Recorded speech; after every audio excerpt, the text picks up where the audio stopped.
The Adventures of Sherlock Holmes, A Scandal in Bohemia by Sir Arthur Conan Doyle. To Sherlock Holmes, she is always the woman. I have seldom heard him mention her under any other name. In his eyes, she eclipsed the predominance the whole of her sex. It was not that he felt any emotion akin to love for Irene Adler. All emotion, and that one particularly, were abhorrent to his cold, precise but admirable balanced mind. He was, I take it, the most perfect reasoning and observing machine that the world has ever seen. But as a lover, he would have placed himself in a false position. He never spoke of the softer passions save with a gibe and sneer. They were admirable things for the observer, excellent for drawing the veil from men's motives and actions. But for the trained reasoner to admit much intrusions into his own delicate and finely adjusted temperament was to introduce a distracting factor which might throw a doubt upon all his mental results. Grit in a sensitive instrument or a crack in one of his own high-powered lenses would not be more disturbing than a strong emotion in nature such as his. And yet there was but one woman to him, and that woman was the late Irene Adler, of dubious and questionable memory. I have seen little of Holmes since the singular chain of events which I have already narrated in a bold fashion under the heading The Sign of the Four. My marriage had, as he foretold, drifted us away from each other. My own happiness and the home-centered interests which rise up around the man who first finds himself a master of his own establishment were sufficient to absorb all my attention. While Holmes, who loathed every form of society, was his whole Bohemian soul, remained in our lodgings in Baker Street, buried among his old books, and alternating from week to week between cocaine and ambition, the drowsiness of the drug, and the fiercest energy of his keen nature. He was still, as ever, deeply attracted by the study of crime, and it, and occupied his immense faculties and extraordinary powers of observation in following out those clues and clearing up those mysteries which had been abandoned as hopeless by the official police. From time to time, I heard some vague account of his doings, of his summons to Odessa in the case of the Trepoff murder, and his clearing up on the singular tragedy of the Atkinson's brother at Trincomalee, and finally of the mission which he had accomplished so delicately and successfully for the reigning family of Holland. Beyond these signs of his activity, however, which I merely shared with all the readers of the daily press, I knew little of my former friend and companion. One night, it was on the 20th of March, 1888, and I was returning from a journey to a patient, for I had now returned to his civil practice, when my way led me through Baker Street. As I passed a well-remembered door, which must always be associated in my mind with my wooing, and with the dark incidents of the study in scarlet, I was seized with a keen desire to see Holmes again, and to know how he was employing his extraordinary powers. His rooms were brilliantly lit, and even as I looked up, I saw his tall, spare figure pass twice in a dark silhouette against the blind.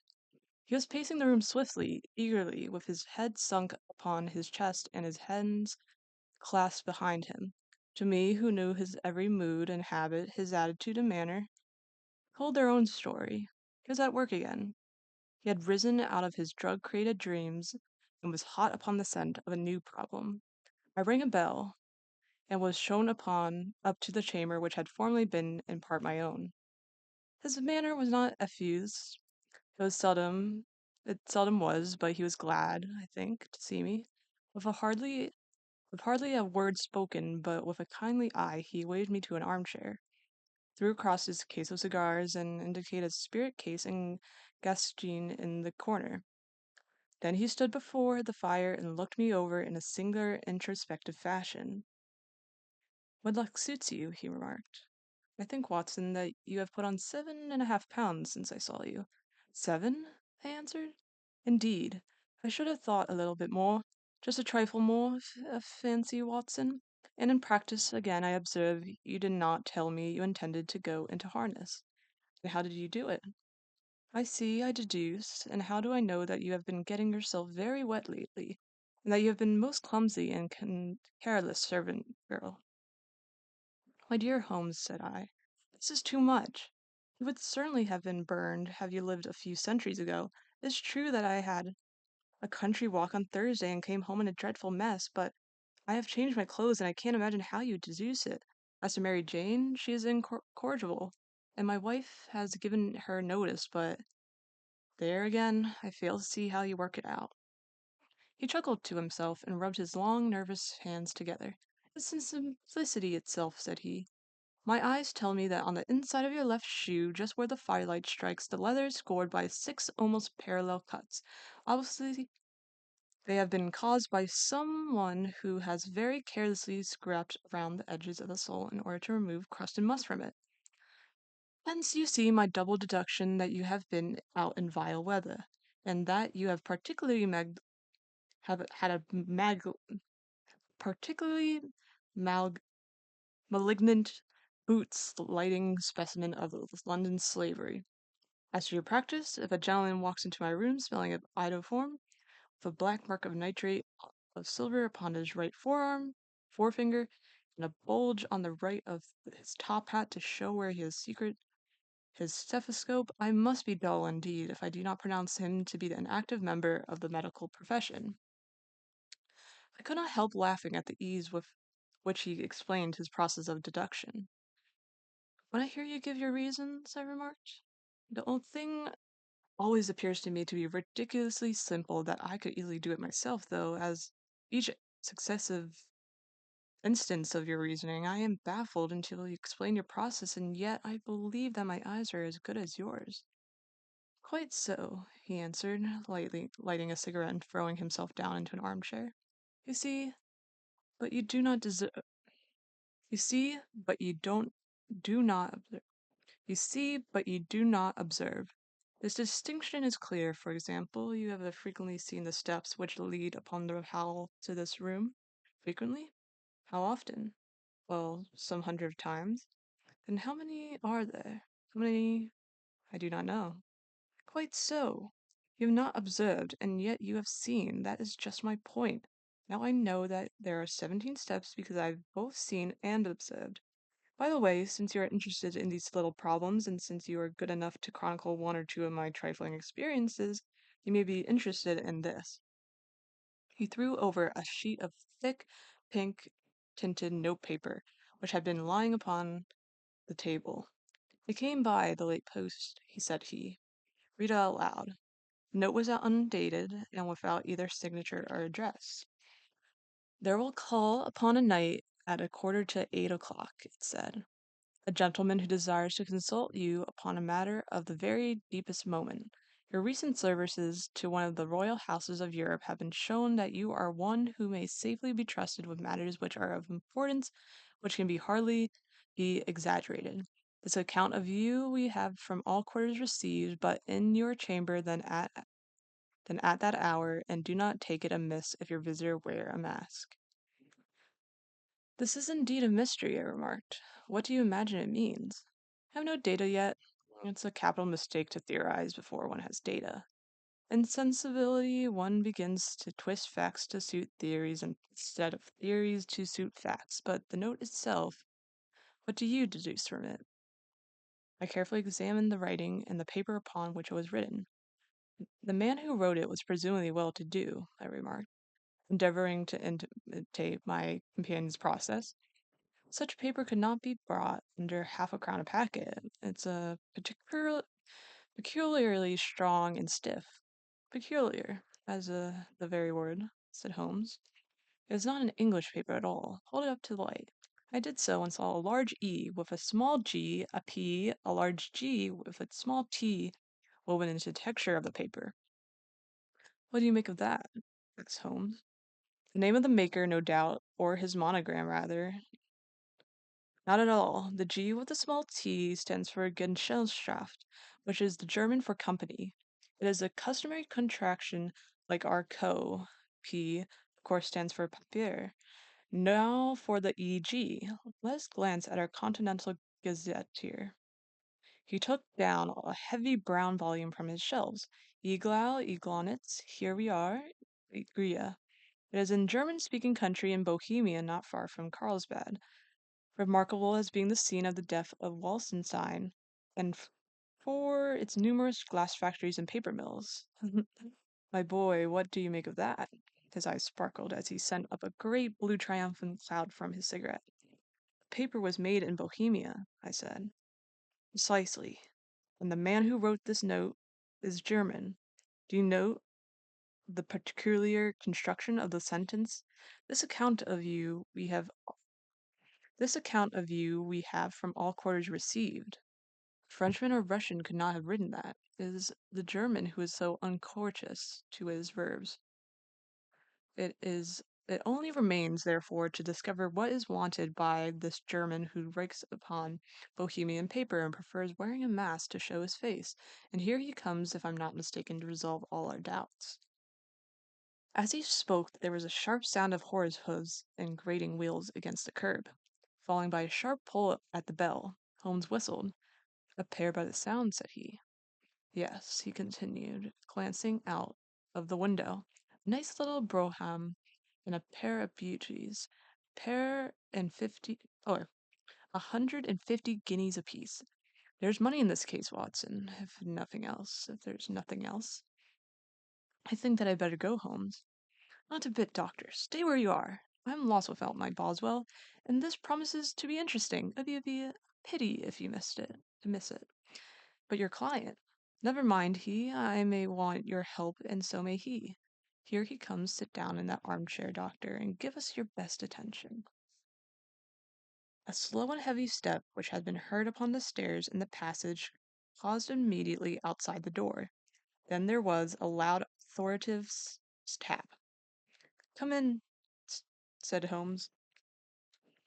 A man enters who could hardly have been less than 6 feet 6 inches in height, the chest and limbs of a Hercules. His dress was rich with richness which would in England be looked upon as akin to bad taste. Heavy bands of astrakhan were slashed across the sleeves and fronts of his double-breasted coat, which a deep blue cloak which was thrown over his shoulders was lined with a flame-colored silk and secured at the neck with a brooch which consisted of a single flaming beryl. Boots which extended halfway up his calves and which were trimmed at the tops with rich brown fur completed the impression of barbaric opulence which was suggested by his whole appearance. He carried a broad-brimmed hat in his hand, which he wore across the upper part of his face, extending down past the cheekbones, a black visored mask, which he had apparently adjusted that very moment, for his hand was still raised to as he entered. From the lower part of the face, he appeared to be a man of strong character, with a thick hanging lip and a long straight chin suggestive of a resolution pushed to the length of this obstinacy. Obstinacy. You had my note? He asked with a deep, harsh voice and strongly marked German accent. I told you that I would wait, that I would call. He looked from one to the other of us as if uncertain which to address. Pray take a seat, said Holmes. This is my friend and colleague, Dr. Watson, who is occasionally good enough to help me in my cases. Whom have I the honor to address? You may address me the Count von Kram, a Bohemian nobleman. I understand that this gentleman, your friend, is a man of honor and discretion, which I may trust with a matter of the most extreme importance. If not, I should much prefer to communicate with you alone. I rose to go, but Holmes caught me by the wrist and pushed me back into my chair. It is both or none, said he. You may say before this gentleman anything which you may say to me. You may say before this gentleman anything which you may say to me. The Count shrugged his broad shoulders. Then I must begin, said he, by binding you both to absolute secrecy for 2 years. At the end of the time, the matter will be of no importance.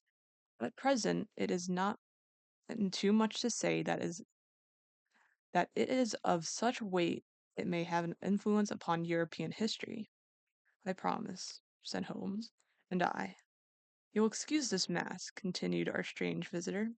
The august person who employs me wishes his agent to be unknown to you, and I may confess at once that the title by which I have just called myself is not exactly my own. I was aware of it, said Holmes dryly. The circumstances are of a very great delicacy, and every precaution has to be taken to quench what might grow to be an immense scandal and seriously compromise one of the reigning families of Europe. Speaks plainly, the matter implicates the great house of Ormenstein, hereditary kings of Bohemia. I was also aware of that, murmured Holmes, settling himself down in the armchair and closing his eyes. Our visitor glanced with some apparent surprise at the languid, lounging figure of the man who had been no doubt depicting to him as the most indecisive reasoner and most energetic agent in Europe. Holmes slowly reopened his eyes and looked impatiently at his gigantic client. If your Majesty would condescend to state your case, he remarked, I should be better to I should be better able to advise you. The man sprang from the chair and paced up and down the room in an uncontrollably un- uncontrollable agitation. Then, with a gesture of desperation, he tore the mask from his face and hurled it upon the ground. You are right, he cried. I am the king. Why should I attempt to conceal it? Why intend? Murmured Holmes. Your Majesty has not spoken before, and I was aware that I was addressing Wilhelm Gotrich Sigismund von Armgenstein, Grand Duke of Cassel-Felstein and hereditary King of Bohemia. But you can understand, said our strange visitor, sitting down once more and passing his hand over his high white forehead. You can understand that I am not accustomed to doing such business in my own person. Yet the matter was so delicate that I could not confide it to an agent without putting myself in its power. I have come incognito from Prague for the purpose of consulting you. Then pray consult, said Holmes, shutting his eyes once more. The facts were briefly these. Some 5 years ago, during a lengthy visit to Warsaw, I made the acquaintance of a well-known adventuress, Irene Adler. The name is no doubt familiar to you. Kindly look her up in my index, doctor, murmured Holmes, without opening his eyes. For many years he had adopted a system of docking all paragraphs concerning men and things so that it was difficult to name a subject or a person or which he would not at once furnish information. In this case, I found her bibliography sandwiched in furnished information. In this case, I found her biography sandwiched in between that of a Hebrew rabbi and that of a staff commander who had written a monograph upon the deep sea fishes. Let me see, said Holmes. Born in New Jersey in the year 1958. Contralto. La Scala. Prima donna, Imperial Opera of Warsaw. Yes. Retired from operatic stage. Living in London. Quite so. Your Majesty, as I understand, became entangled with this young person, wrote her some compromising letters, and is now desirously of getting these letters back. Precisely so, but how? Was there a secret marriage? None. No legal papers or certifications? None. Then I felt folly, your Majesty. If this young person should produce her letters for blackmailing or other purposes, how is she to prove their authenticity? There is in the writing. Forgery. My private notepad, stolen. My own seal, imitated. My photograph, bought. We were both in the photography. Photograph. Oh dear, this is bad. Your Majesty has indeed committed an indiscretion. I was mad insane. You have compromised yourself seriously. I was only crown prince then. I was young. I am but 30 now. Must be recovered. We have tried and failed. Your Majesty must pray. It must be bought. She will not sell. Stolen then. 5 attempts have been made. Twice burglaries in my pay. Ransacked her house. Once we diverted her luggage when she traveled. Twice she was been waylaid. There has been no result. No sign of it? Absolutely none. Holmes laughed. It is quite a pretty little problem, said he. But a very serious one to me, returned the king reproachfully. Very indeed. And what does she propose to do with this photograph? To ruin me? But how? I'm about to be married. So I've heard. To Clotilde Lothman von Saxe-Meiningen, second daughter of the King of Scandinavia. You may know that the strict principles of her family, she herself the very soul of delicacy, a shadow of a doubt as to my conduct would bring the matter to an end. And Irene Adler threatens to send them the photograph, and she will do it. I know that she will do it. You do not know her, but she has a soul of steel. Has a soul of steel. She has the face of the most beautiful of women and the mind of the most resolute of man. Rather than I should marry another woman, there are no lengths to which she would go. Not go. None. You're sure that she has not sent it yet? I am sure. And why? Because she has said that she would send it on the day when the beroth- betrothal was publicly proclaimed. That will be next Monday. Oh, then we have 3 days yet, said Holmes with a yawn. That's very fortunate, as I have one or two matters of importance to look into at the present. Your Majesty will, of course, stay in London for the present. Certainly. You'll find me at the Langham under the name of the Count von Cram. Then I shall drop you a line to let you know how we progress. Pray do so. I shall be all anxiety. Then, as to money, you can have carte blanche. Absolutely. I'll tell you that I would give one of the provinces of my kingdom to have that photograph.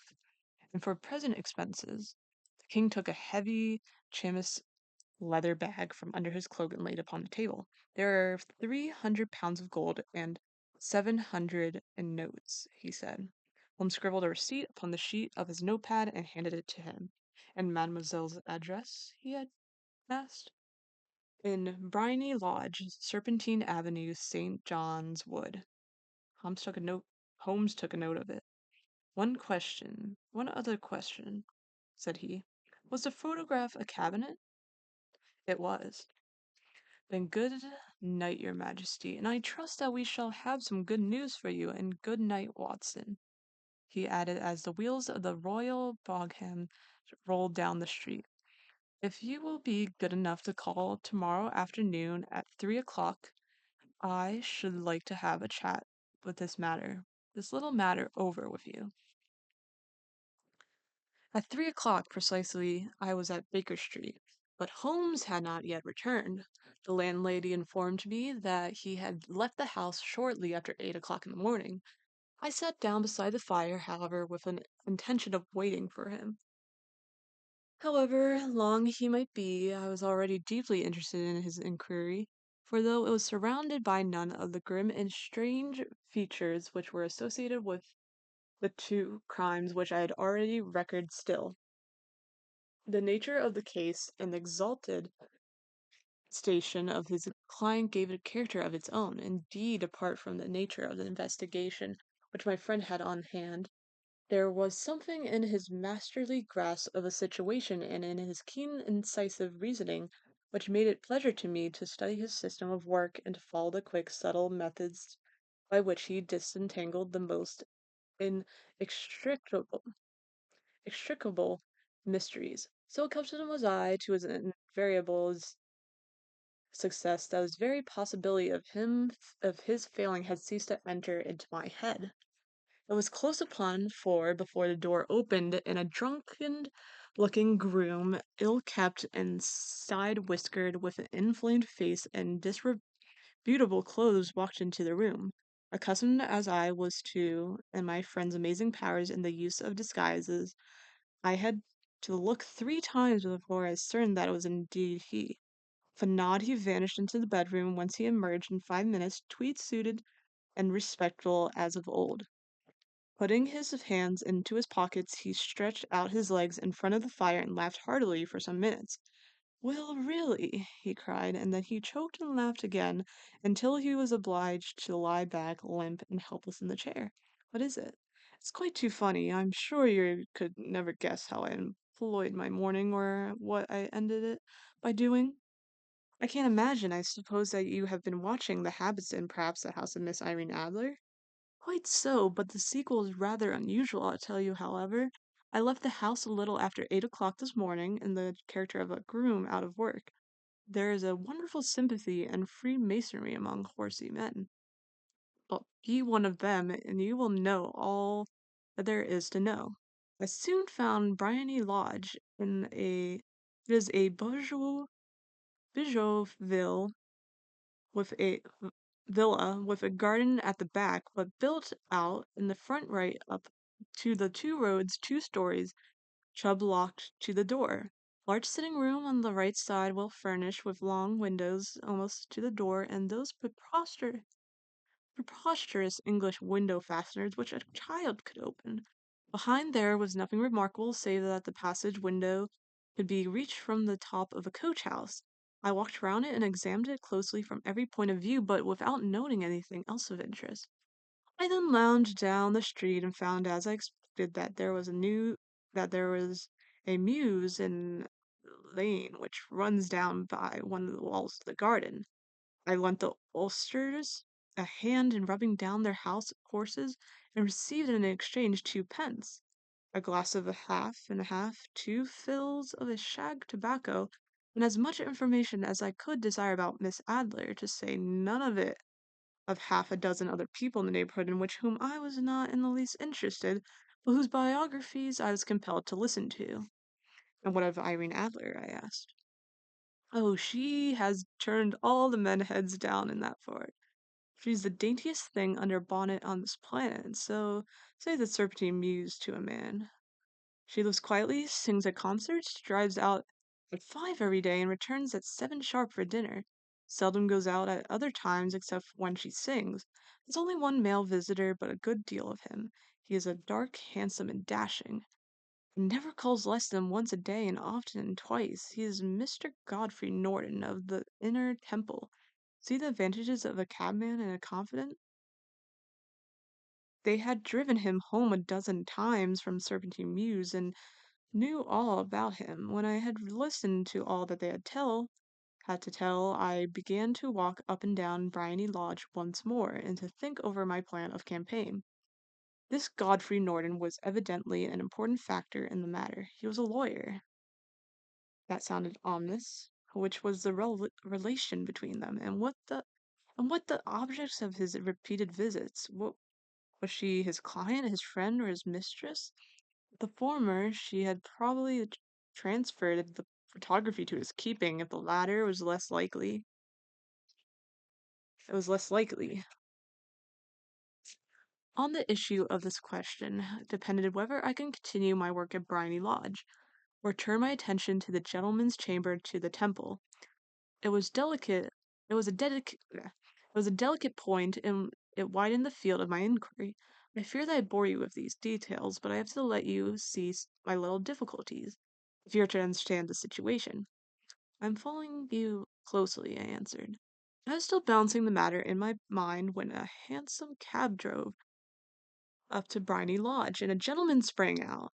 He was a remarkably handsome man, dark, aquiline, and mustached, evidently the man of whom I had heard. He appeared to be in a great hurry, shouted to the cabman to wait, and brushed past the maid, who opened the door with the air of a man who was thoroughly at home. He was in the house about half an hour. I could catch glimpses of him in the windows of the sitting room, pacing up and down, talking excitedly and waving his arms. Of her I could see nothing. Presently he emerged, looking even more flurried than before. As he stepped up to the cab, he pulled a gold watch from his pocket and looked at it earnestly. "Drive like the devil," he shouted. "First to Gross and Hankleys and Regent Street, and then to the Church of St. Monica and the Edgewood Road. Half a guinea if you do it in 20 minutes." Away they went, and I was just wondering whether I should not do well to follow them, when up the lane came a neat little landau, the coachman with his coat only half buttoned and his tie under his ear, while all the tags of his harness were sticking out of the buckles. It caught a glimpse of her at the moment, but she was a lovely woman with a face that a man might die for. "The Church of St. Monica, John?" she cried. half a sovereignty if you reach it in 20 minutes. This was quite good.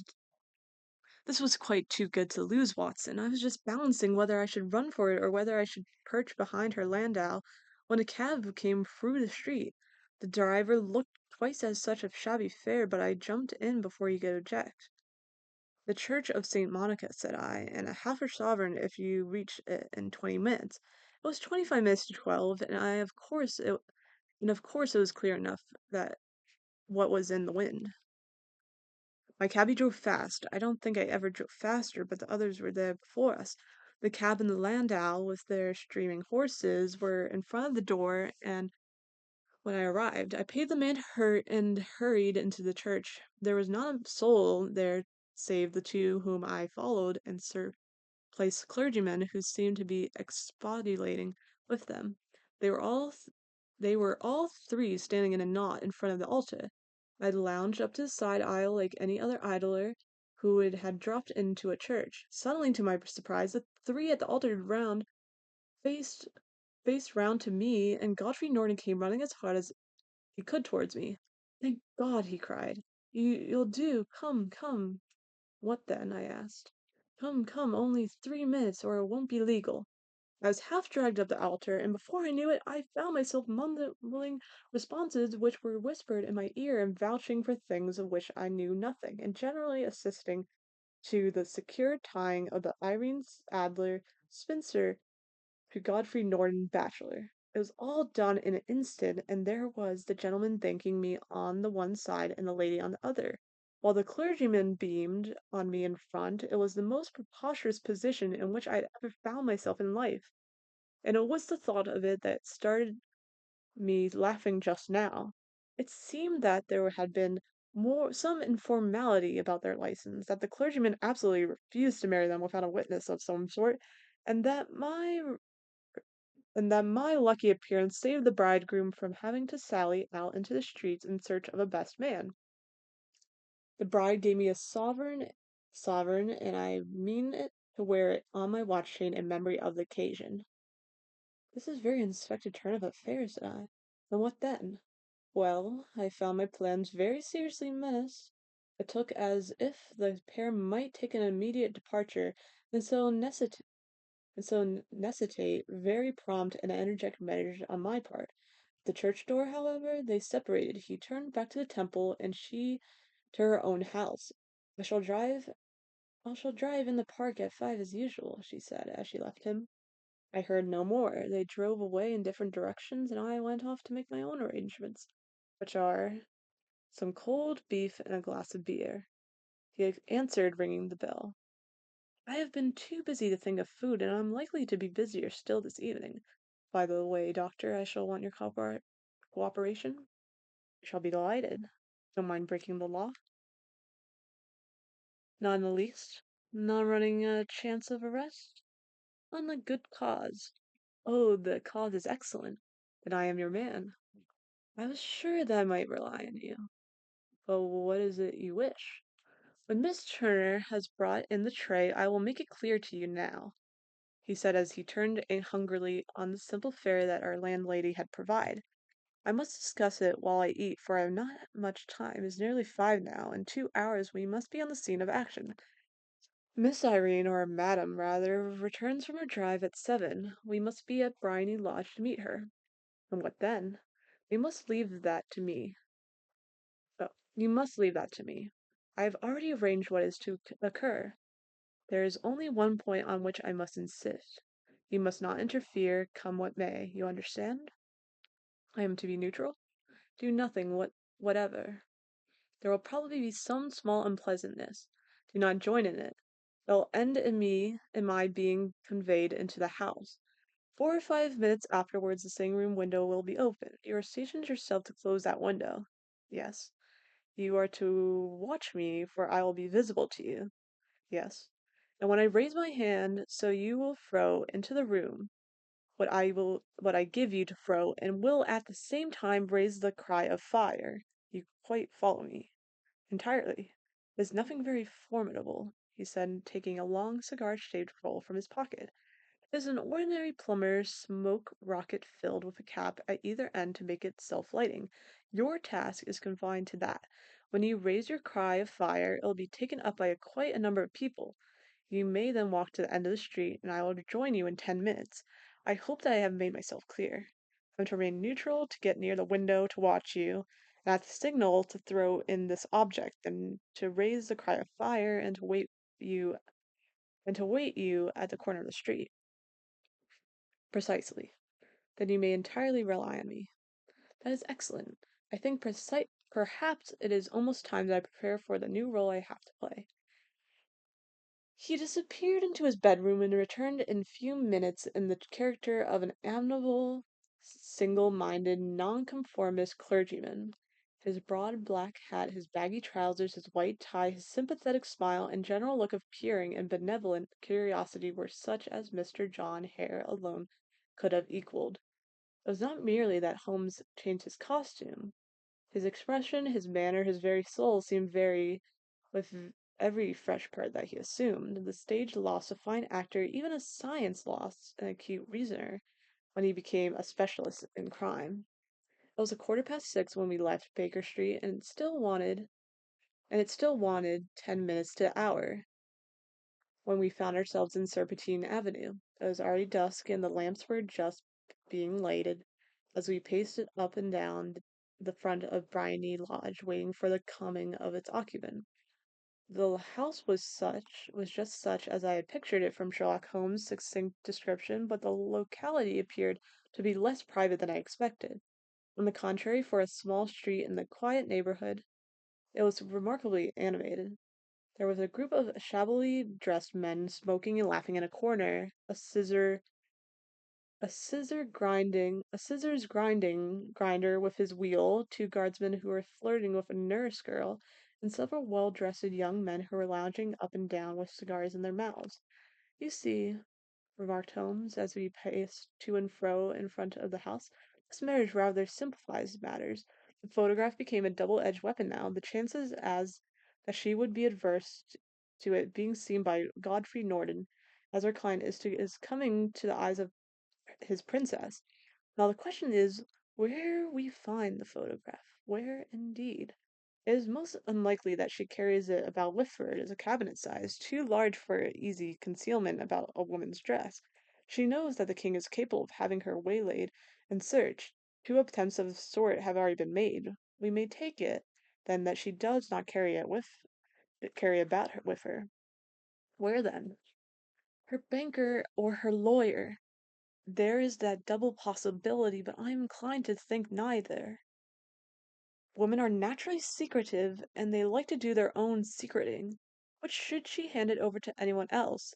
She should trust her own guard, garden, guardianship, but she should not tell what indirect or political influence might be brought to bear upon a businessman. Besides, remember that she had resolved it to use within a few days. It must be where she can lay her hands upon. It must be in her own house. But it has twice been burgled. Psh, they did not know. They did not know how to look. But how will you look? I will not look. What then?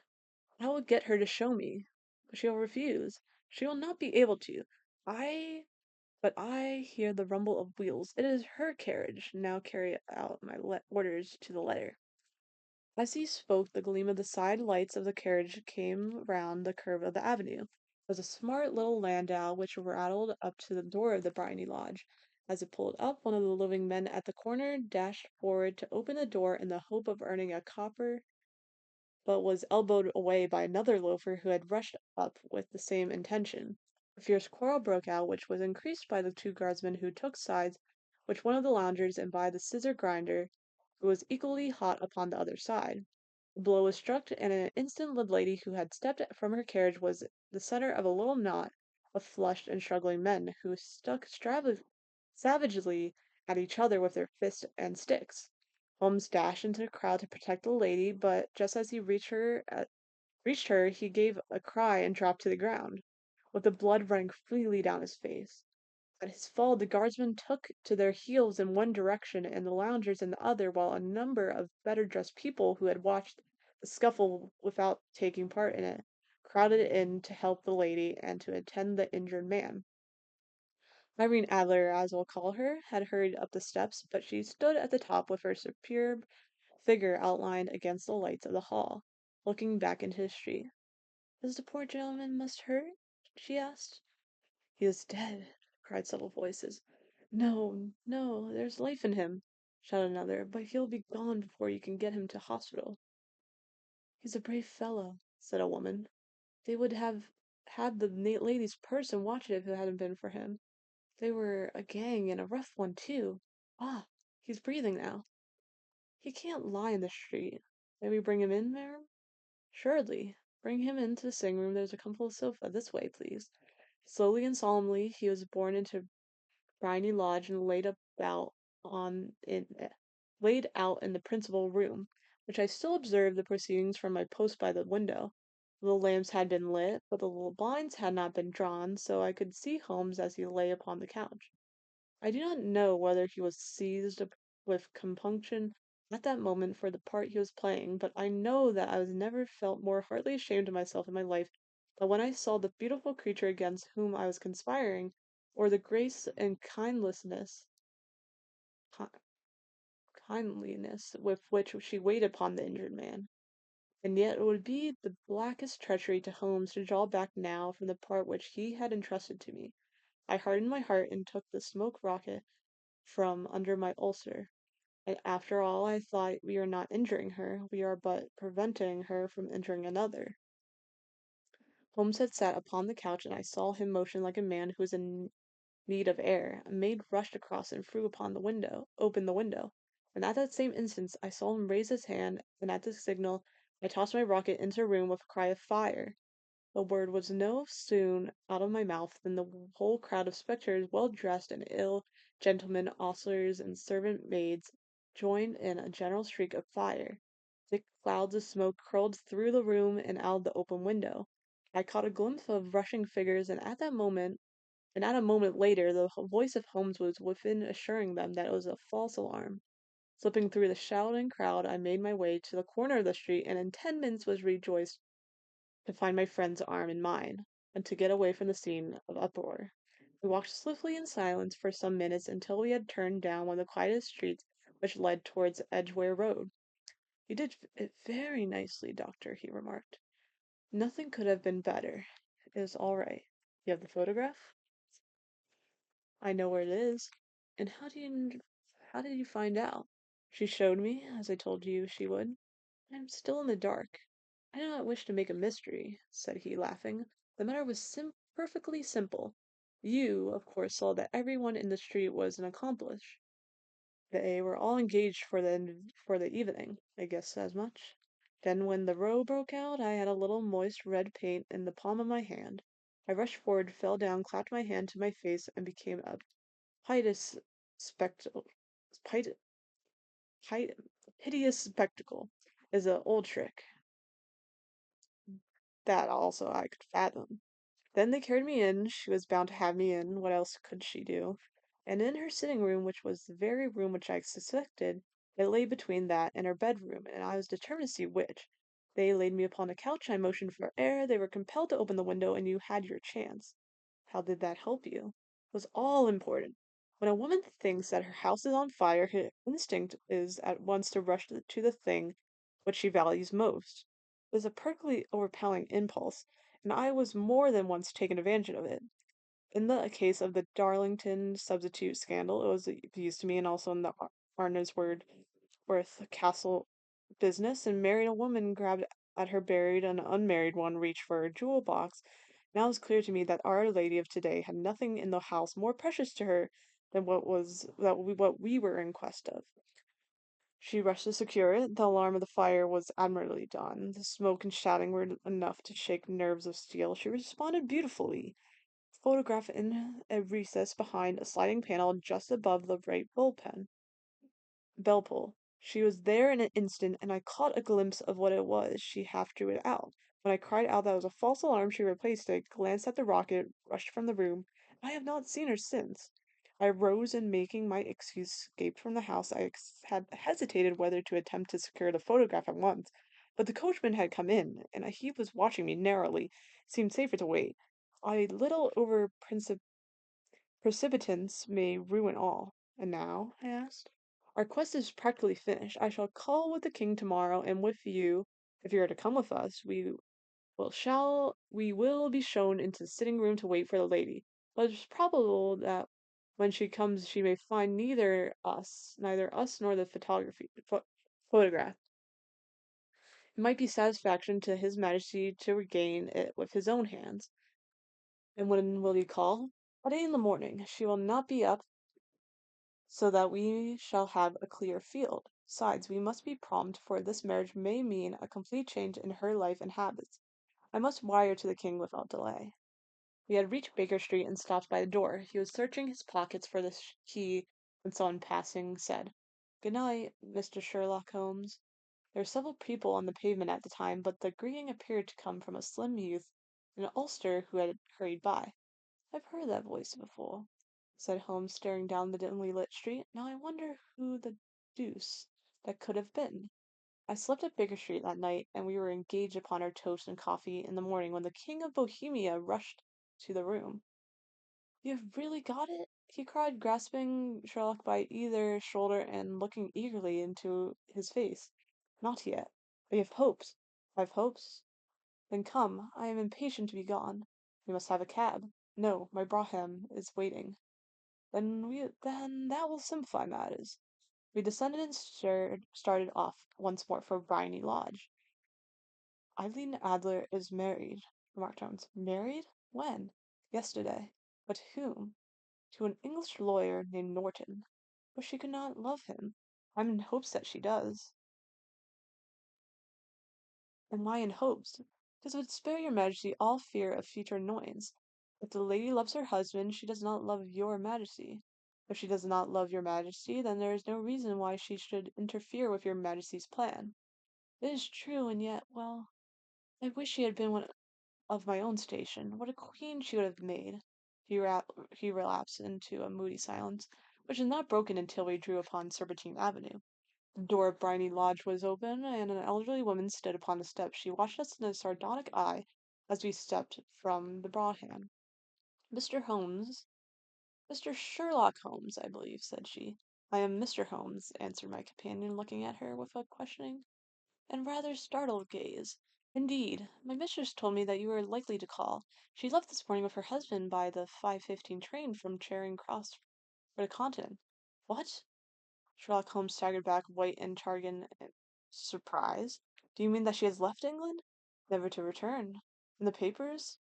asked the king hoarsely. "All is lost." "We shall see." He pushed past the servant and rushed into the drawing room, followed by the king and myself. The furniture was scattered upon in every direction with dismantled shelves and open drawers, as if the lady had hurried ransacked them for her flight. Holmes rushed at the bell pull, poured back a small sliding shutter, and plunged it into his hand, pulled out a photograph and letter. The photograph was of Irene Adler herself in an evening dress. The letter was subscribed to Sherlock Holmes as to be left to called for. The front door opened, and we three read it together. It was dated at midnight of the preceding night, and ran it this way: "My dear Mr. Sherlock Holmes, you really did it very well. You took me in completely until after the alarm of fire, and not a suspicion. But then, when I found how I betrayed myself, I began to think. I had been warned against you months ago. I had been told that if the king employed an agent, it would certainly be you, and your address had been given to me. Yet, with all this, you made me reveal that you wanted to know, even after I became suspicious. I found it hard to think of the evil of such a dear, kind old clergyman. But I've been trained as an actress myself. Male costume is nothing new to me. I often take advantage of the freedom which it gives.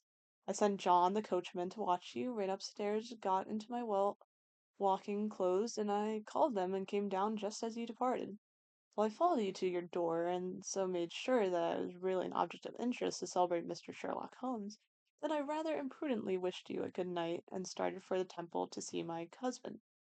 We both thought the best resource was flight when we pursued by the so formidable and antagonist. So you will find the nest empty when you call tomorrow. As to the photograph, your client may rest in peace. I love and am loved by a better man than he. The king may do what he will without hindrance from one whom he was cruelly wronged.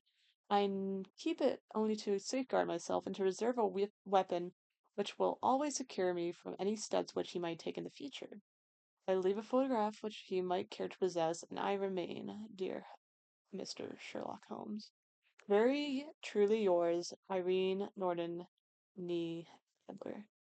What a woman! Oh, what a woman! Cried the King of Bohemia, when we had all three read this epistle.